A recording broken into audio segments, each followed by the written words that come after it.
गोंदिया नगर परिषद निवडणुकीच्या मतदानासाठी खासदार प्रफुल्ल पटेल यांनी सपत्नीक मतदान केलं। निवडणूक आयोगानं अशा पद्धतीनं निवडणुकीला स्थगिती देणं मला काही समजलं नाही असं म्हणत प्रफुल्ल पटेल यांनी निवडणूक आयोगाच्या निर्णयावर नाराजी व्यक्त केली। तसंच राज्यात नगर परिषद आणि नगरपंचायत निवडणुकीमध्ये महायुतीची सत्ता येणार असा विश्वासही त्यांनी बोलून दाखवला।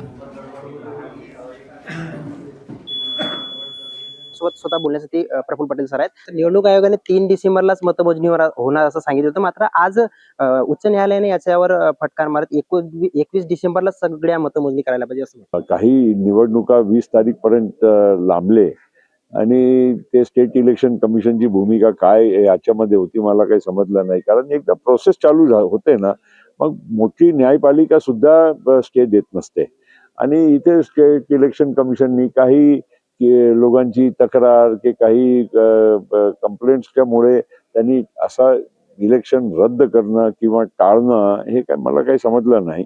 सर, आपले 4 ठिकाणी नगराध्यक्ष पदाचे उमेदवार आहेत, काय वाटतं 4 पैकी किती नगराध्यक्ष आपले निवडून येतील? आहे की आता मी भविष्यवाणी करण्यापेक्षा एवढा मी जरूर म्हणेन, भंडारा आणि गोंदिया जिल्ह्यामध्ये आमच्या राष्ट्रवादी काँग्रेस पक्षाची चांगली पोझिशन आहे आणि महायुतीचेच मिळून आमची मेजॉरिटी सगळीकडे राहणार आहे। देवेंद्र रहांगडाले, एबीपी माझा, गोंदिया। एबीपी माझा, उघडा डोळे बघा नीट।